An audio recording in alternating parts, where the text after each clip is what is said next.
नमस्कार फ्रेंड्स, वैदिक विकास चैनल से मैं मंशा बसरवैया आप सभी का हार्दिक स्वागत करती हूँ।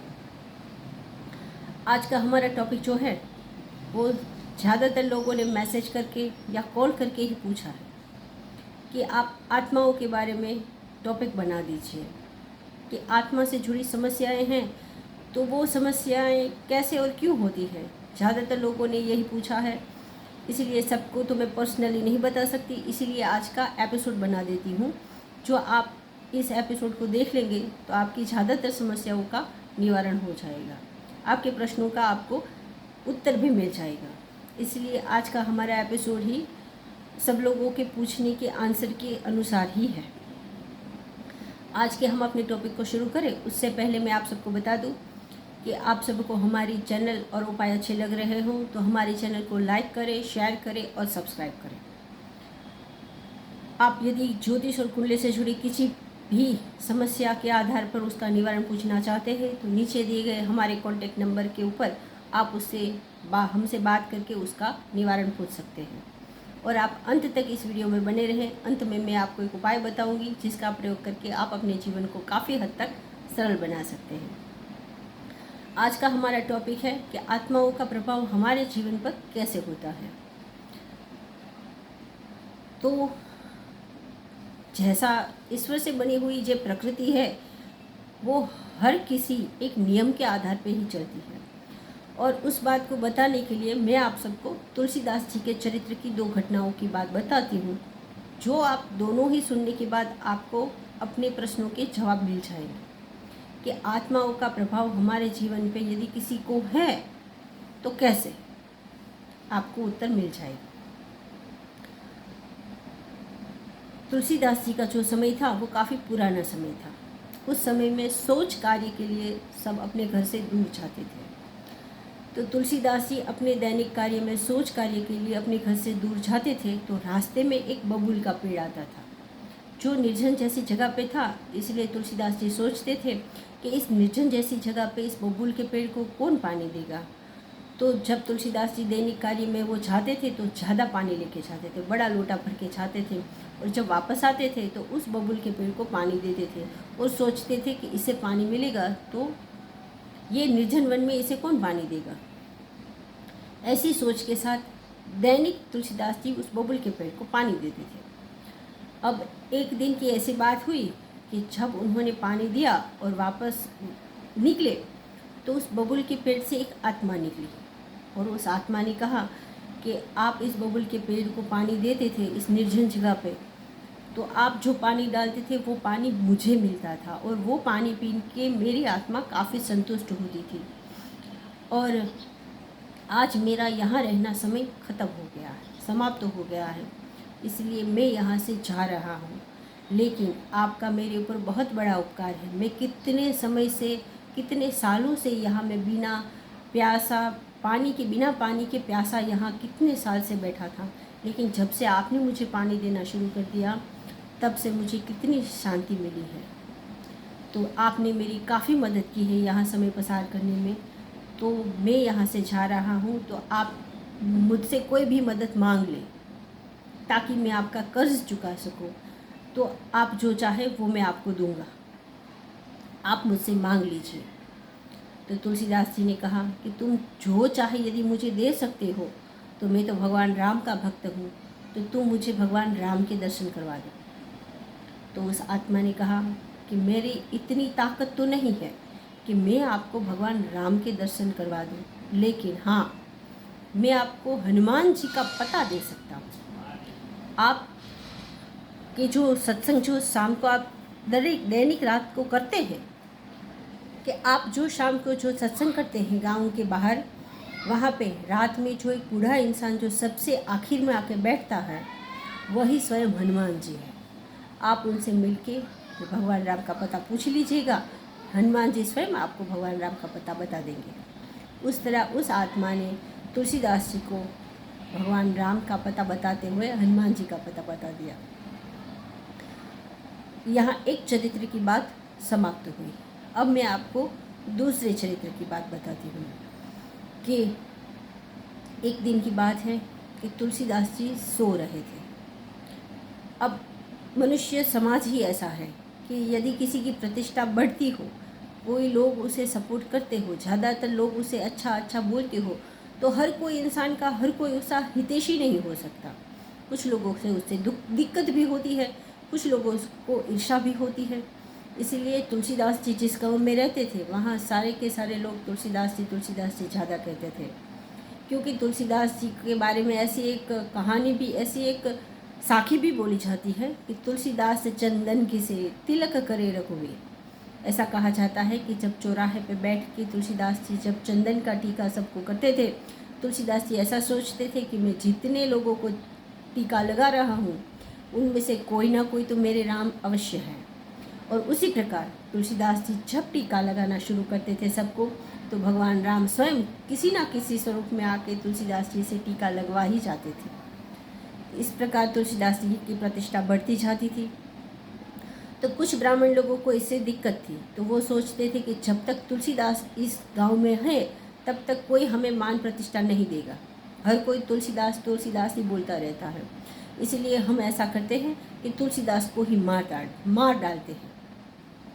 तो सब ब्राह्मणों ने मिलकर एक कृत्या नाम की राक्षसी को साध लिया और उस कृत्या राक्षसी को तुलसीदास जी को मारने के लिए भेज दिया। अब रात के समय में अपनी कुटिया के अंदर तुलसीदास जी जब सो रहे थे, तो कृत्या नाम की राक्षसी तुलसीदास जी को मारने के लिए आई।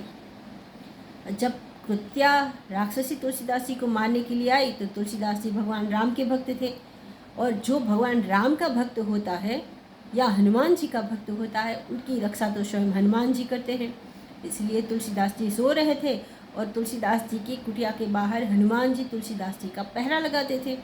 तो कृत्या नाम की राक्षसी आई तो पहले हनुमान जी मिले उसे, और हनुमान जी ने कहा कि तुम यहाँ कैसे। तो कृत्या राक्षसी ने सब कुछ वृतांत था वो बताया कि गांव के ब्राह्मणों ने इस प्रकार मुझे तुलसीदास जी को मारने के लिए भेजा है।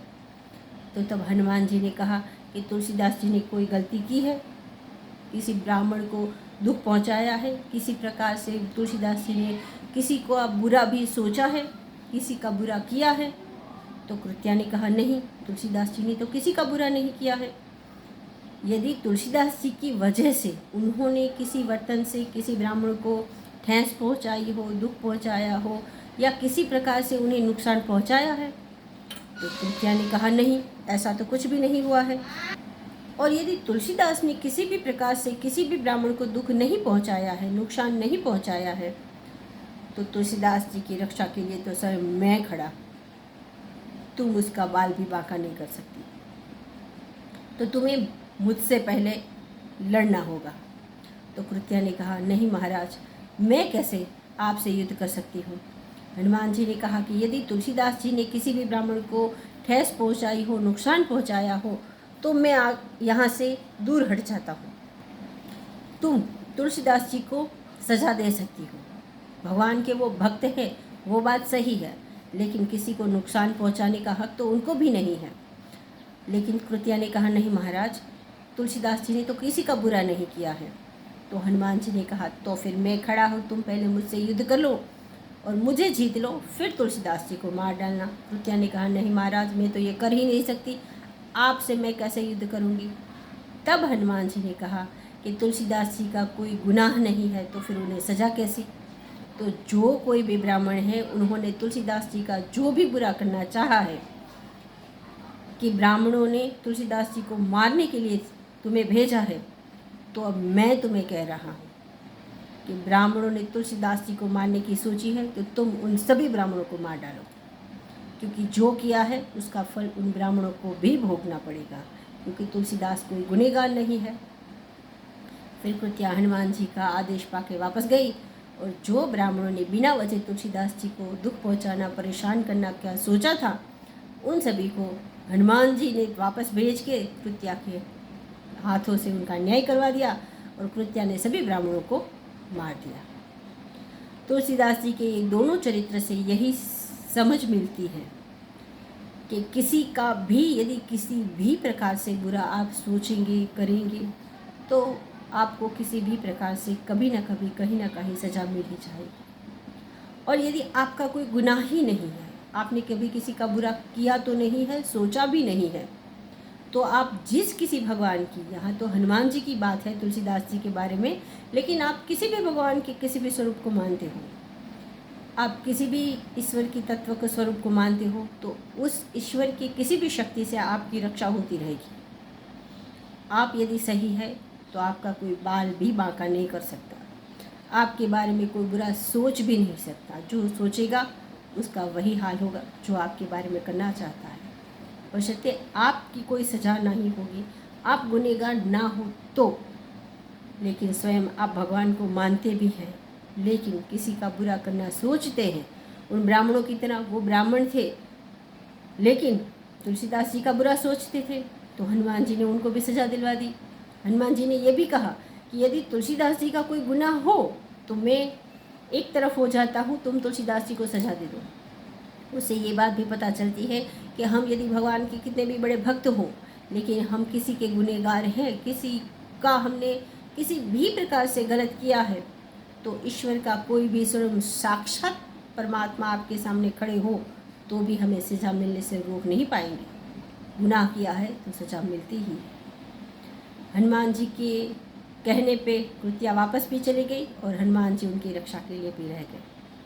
तुलसीदास की ये दोनों चरित्र से पता चलता है। तुलसीदास जी ने पहले चरित्र में ऐसी सोच रखी थी कि यहाँ निर्जन वन में बबूल के पेड़ को कौन पानी देगा। उन्होंने उस बबूल के पेड़ की भलाई का सोचा, उसकी अच्छाई का सोचा कि बबूल के पेड़ को यहाँ कौन पानी देगा। तो बबूल के पेड़ की अच्छाई सोची तो उन्होंने सोचा भी नहीं था, वैसे उस आत्मा वहाँ से आके उन्हें हनुमान जी से मिला दिया। और दूसरे चरित्र में हनुमान जी ने उनकी स्वयं रक्षा की, क्योंकि कभी किसी का बुरा किया नहीं था। तुलसीदास जी के चरित्र से यही सोच समझने को मिलती है कि आप दूसरों का भला करना सोचें, भला करने का काम शुरू कर दें, परमात्मा की कोई ना कोई शक्ति आपकी रक्षा के लिए तत्पर हो जाएगी।